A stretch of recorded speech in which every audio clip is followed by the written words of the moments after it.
a significant milestone in its drive to build a resilient, productive, and export-oriented economy. The Tema Industrial Park is expected to become one of Ghana's flagship industrial zones, supporting long-term economic growth, job creation.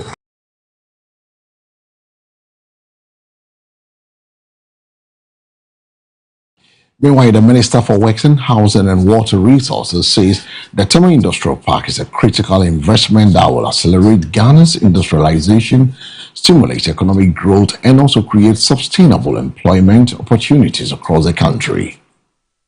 The Minister for Works and Housing and Water Resources has underscored the importance of the Tema Industrial Park, describing it as a strategic project that will help transform Ghana's economy through increased industrial activity and private sector investment. According to the minister, the industrial park will provide modern infrastructure for manufacturing and processing industries, enabling businesses to expand production, improve efficiency, and compete in regional and international markets. He said the project is expected to attract both local and foreign investors, generate thousands of jobs, and strengthen value addition across key sectors of the economy.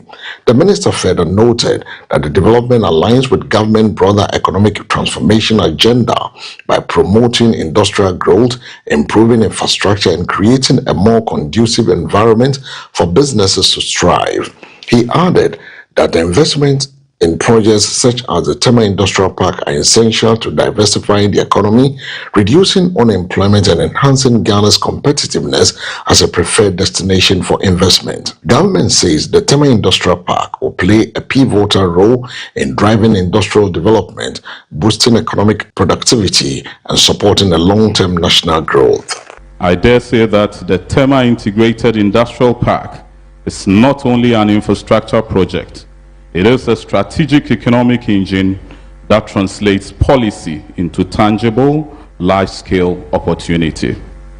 My brothers and sisters, I also wish to acknowledge and commend Arise Integrated Industrial Platforms for bringing its proven expertise in developing integrated industrial ecosystems across Africa. Its partnership with TDC Ghana Limited and GUIDEC is a strong vote of confidence in Ghana's economic prospects and reinforces our reputation as a preferred destination for investment. To the people of Tema and its surrounding communities, this initiative holds immense promise. It will open new pathways for employment, skills development, and entrepreneurship. I therefore urge our youth to position themselves to take full advantage of the opportunities this development will create. Your Excellency, distinguished ladies and gentlemen, today's sword cutting signals our collective determination to build an economy that produces more, exports more, creates more jobs, and delivers greater prosperity for all Ghanaians.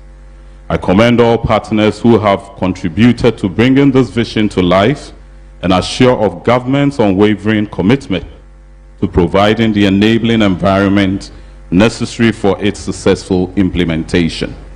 Together, we are laying a foundation for a stronger industrial sector, a more diversified economy, and a brighter future for Ghana.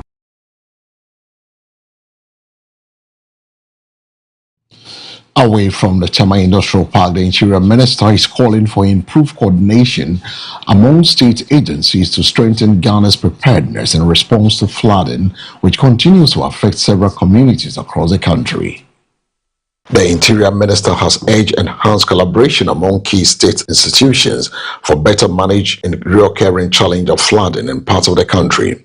He says fragmented responses in the past have limited the effectiveness of disaster management efforts, stressing the need for a unified and well-coordinated approach involving security agencies, disaster response team, and local authorities. According to the minister, stronger interagency planning will ensure faster evacuation processes, improve early warning systems, and more efficient deployment of emergency relief to affected communities. He added that flooding continues to pose significant threat to lives, property, and national infrastructure, making it necessary for government to invest in both prevention and rapid response mechanism.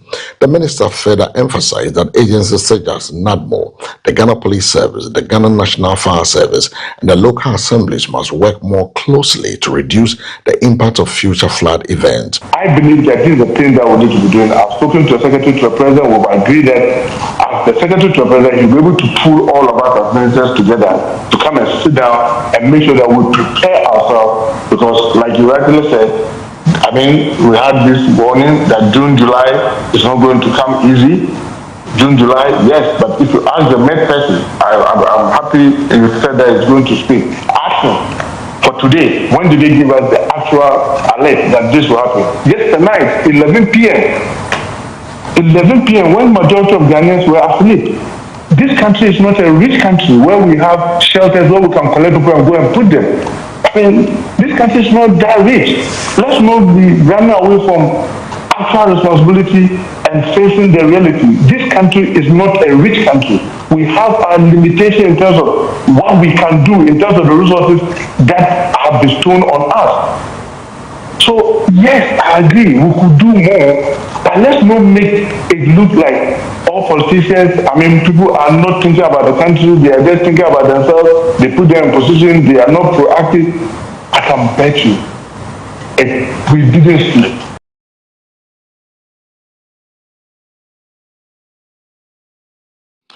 That was the Interior Minister. Meanwhile, the New Patriotic Party, NPP, is urging the Mahama administration to move beyond statements and take immediate and concrete actions to address the worsening flood situation affecting several parts of the country. The opposition New Patriotic Party is calling on the government led by President Dramani Mahama to urgently step up practical intervention to tackle the country's escalating flood challenges. The party says recent flooding incidents across major cities have exposed gaps in preparedness, drainage management, and long-term urban planning, despite repeated assurance from authorities. According to the NPP, the situation requires more than public statements and press briefings, insisting that affected communities need immediate relief, infrastructure repairs, and stronger preventive systems. It is also calling for accelerated distilling of drains, stricter enforcement of building regulations, and sustained investment in flood control infrastructure to prevent future disaster. The opposition further argues that without swift and coordinated action, flooding will continue to disrupt livelihood, damage property, and place additional pressure on emergency response agencies. The party is therefore urging administration to treat the issue as national emergency and prioritize resources towards both immediate relief and long-term resilience planning. The NPP says Ghana's reoccurring flood challenges demand urgent action, not political statement, as affected communities continue to face hardship.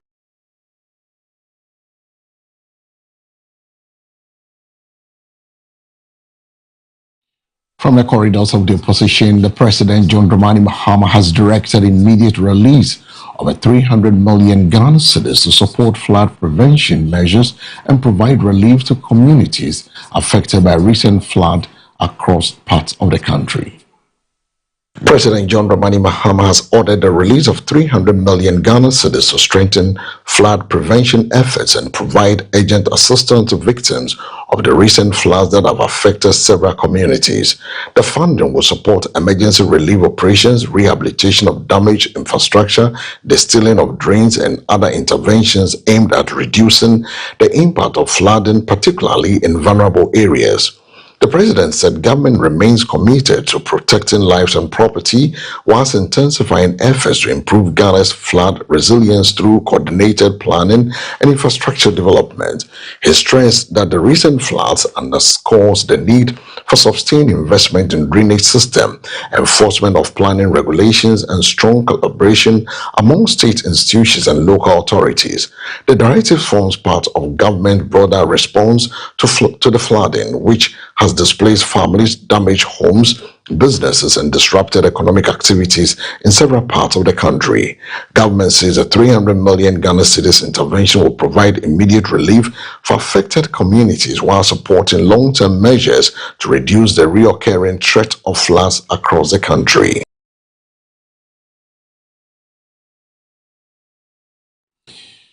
Meanwhile, the Ghana Health Service has warned of increased risk of disease outbreaks following the widespread flooding across parts of the country, urging public to observe strict hygienic measures to prevent infections. The Ghana Health Service has raised concerns over a possible rise in disease outbreak following the recent flooding incident in several parts of the country.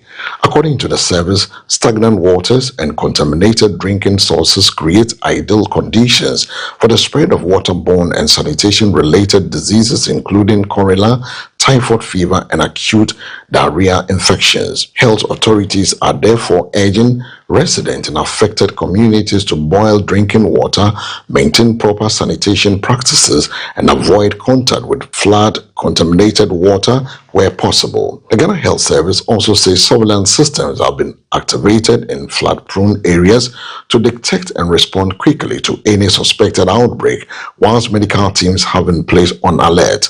Officials further advise the public to report symptoms such as persistent diarrhea, vomiting, and fever to the nearest health facility without delay. The service is working closely with NADMO and other agencies to coordinate emergency health response and reduce the impact of flooding on vulnerable population. The Ghana Health Service says prevention and early reporting remains key as the country manages the public health risk associated with the ongoing flooding situation.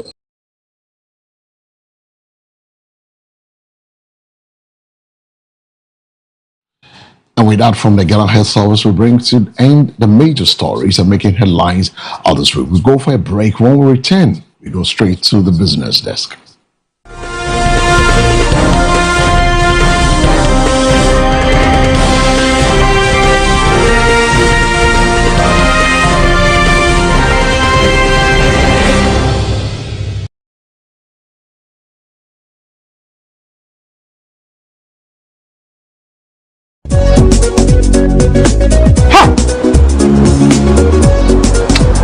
So there's some local faso.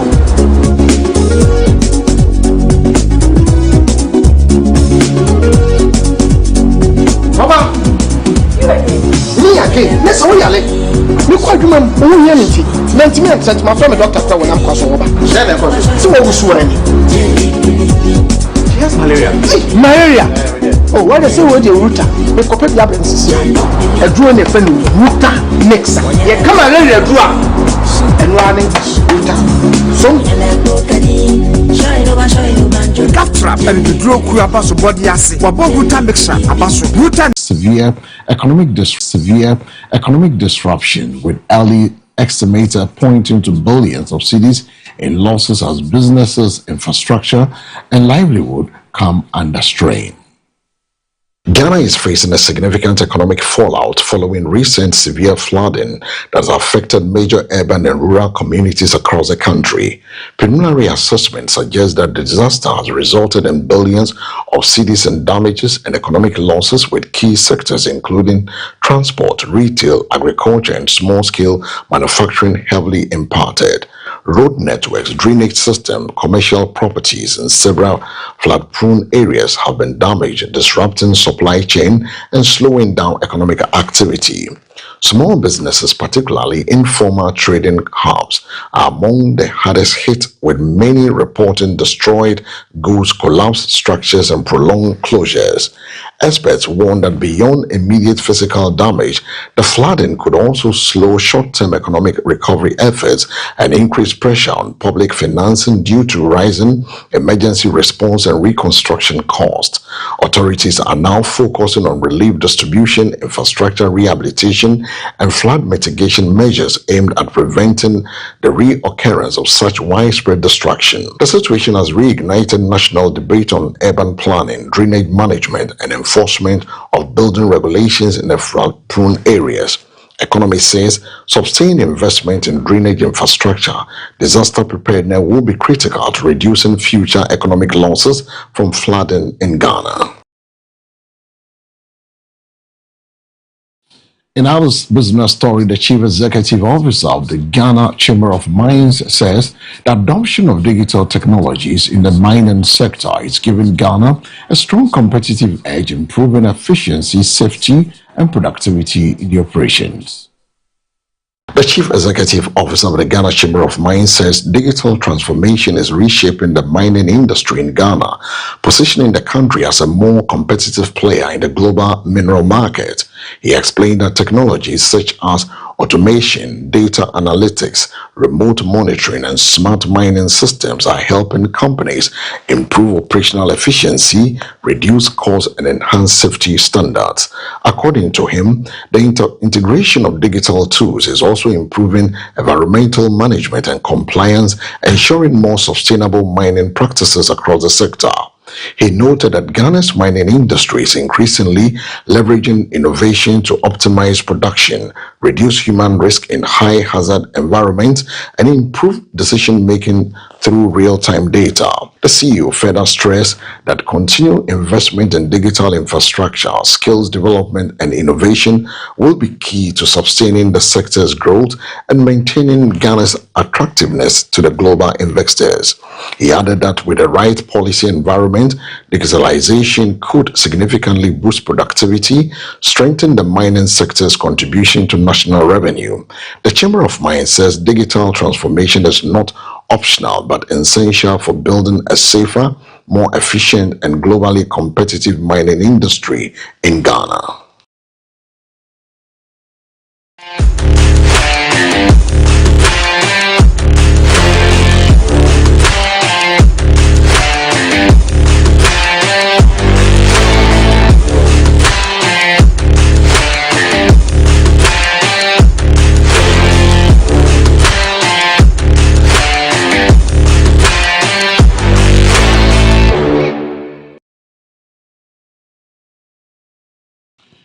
Away from the business desk, we now bring you sports and entertainment. On the sports desk, Netherlands coach Ronald Koeman has conceded that his side fell short in decisive moment, admitting that Morocco were the better team and deserved their victory in a tightly contested World Cup knockout clash.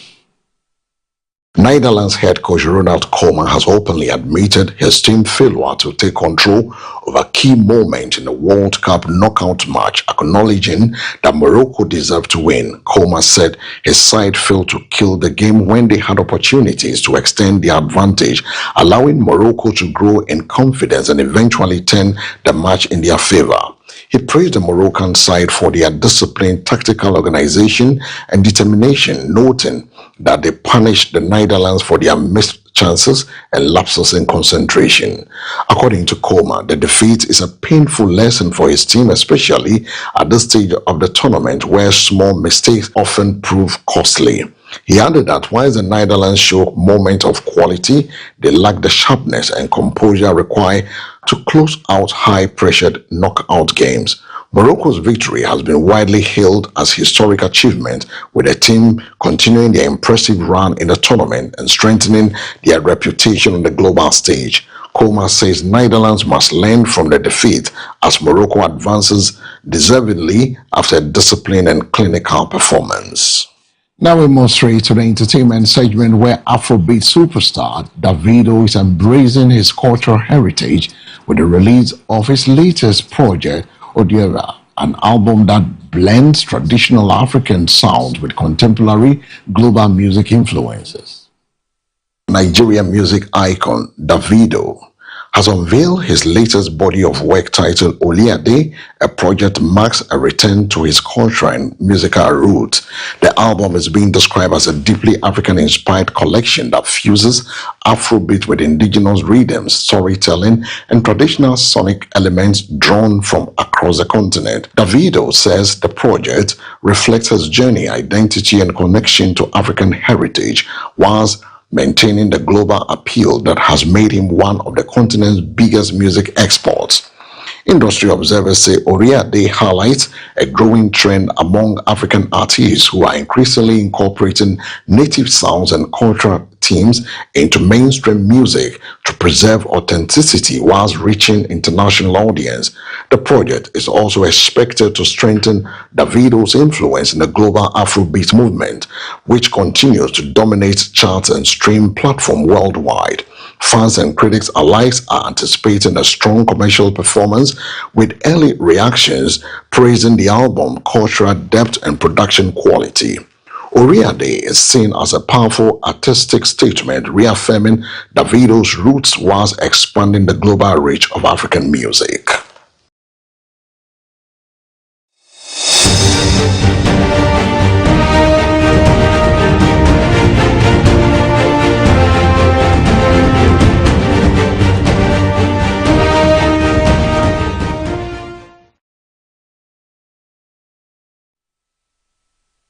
You're still live on the evening bulletin at 6 from our studios on the 10th Avenue. From the Oriadeba at Davido, we go straight to the international front, where thousands of demonstrators have taken to the streets in South Africa in an anti-migrant protest as authorities deploy heavy security to maintain order, prevent clashes in affected areas. Thousands of protesters have marched in parts of South Africa in demonstration against migrants, prompting a significant deployment of police to maintain order and prevent escalation. The protests, which unfold in the major urban centers, saw demonstrators calling for tighter immigration controls and expressing concerns over jobs, housing, and public services.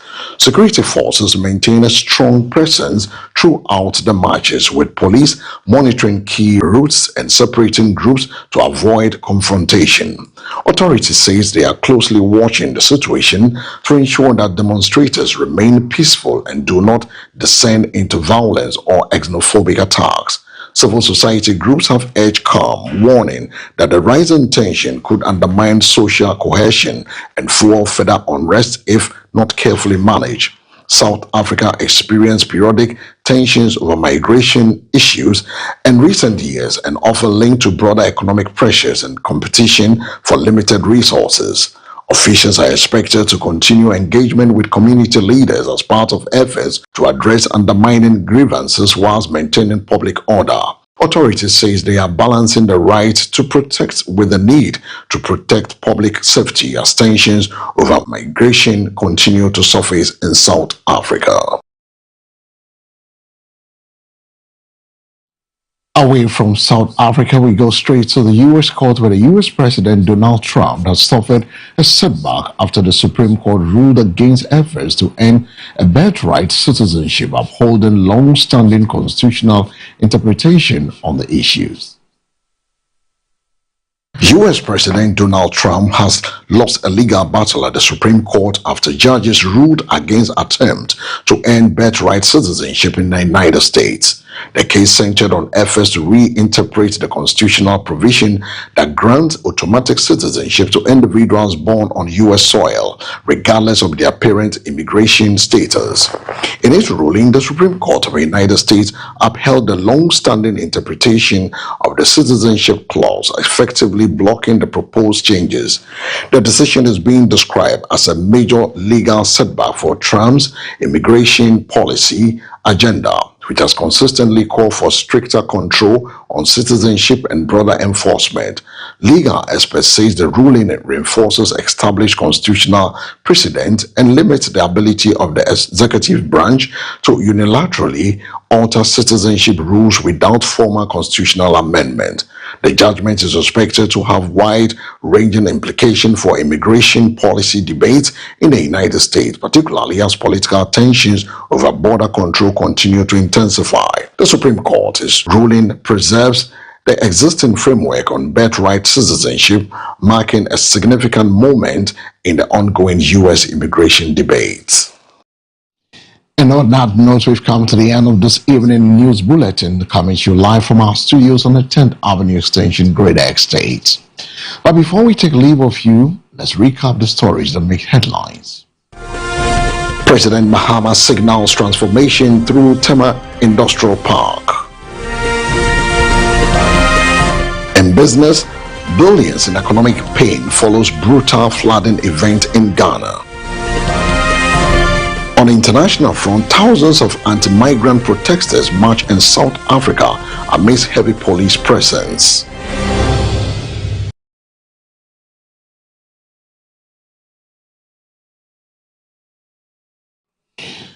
Thanks for staying with us. My name is El Samuels. For more news, log on to MBN 360. Do have a good evening.